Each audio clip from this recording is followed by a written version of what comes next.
ప్రకాశం జిల్లా మార్కాపురంలో కార్తీక దీపోత్సవం వైభవంగా నిర్వహించారు. ఖమ్మం బస్టాండ్లోని టీటీడీ కళ్యాణ మండపంలో విహెచ్పి హనుమాన్ శోభయాత్ర కమిటీ ఆధ్వర్యంలో జరిగిన ఈ కార్తీక దీపోత్సవానికి కూతురు భవ్యనందితులు కలిసి ఎమ్మెల్యే కందుల నారాయణ రెడ్డి హాజరయ్యారు. అలాగే ముఖ్య అతిథిగా హాజరైన ప్రవచనకర్త ఆఖిల విభూషణ్ శర్మ పట్టణ ప్రజలకు తన ప్రవచనాలు అందజేశారు. మునుపెన్నడు లేని విధంగా దేవుడి ఆశీస్సులతో ఈ ఏటా రాష్ట్రమంతా భారీ వర్షాలు కురిశాయని ఎమ్మెల్యే నారాయణ రెడ్డి వ్యాఖ్యానించారు. చాలా ఏళ్ల తర్వాత మార్కాపురం చెరువు జలకళ సంచరించుకున్న ఆయన చెరువు అడుగు పారడం సంతోషకరమన్నారు. ఇదంతా దేవుడి దయతోనే సాధ్యమైనట్లు చెప్పారు ఎమ్మెల్యే కందుల నారాయణ రెడ్డి.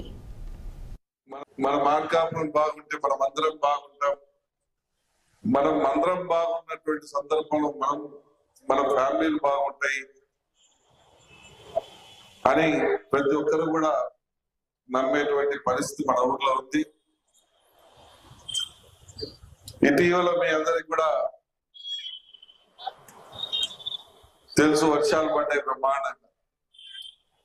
కానీ మన ఊరు చెరువు నిండుతుందో అనుకొని చాలా భయపడ్డాం. నీళ్లు రాక ఇబ్బంది పడ్డాం. కానీ ఆ భగవంతుని కృప వల్ల ఈ రోజు మన చెరువు నిండింది, అలా కూడా పాడుతా ఉంది. ఈ రోజే పూజలు కూడా చేసి వచ్చాం.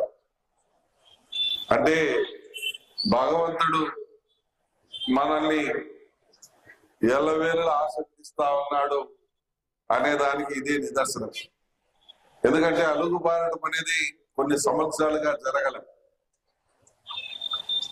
కొన్ని సంవత్సరాలుగా అలుగు నీళ్లు రాల. అలుగు అంటే అలుగు బారేంత నీళ్లు మన చెరువుకు రాల.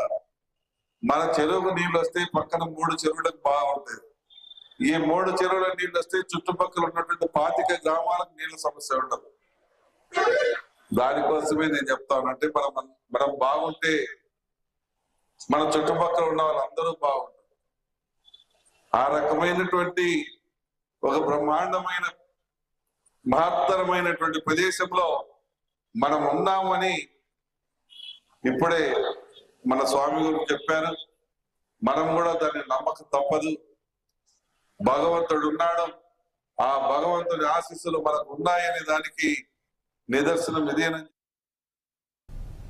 ప్రభుత్వ ప్రైవేటు ఆస్తుల పరిరక్షణే లక్ష్యంగా ముందుకు సాగుతున్న హైడ్రా మరింత దూకుడుగా వ్యవహరిస్తోంది.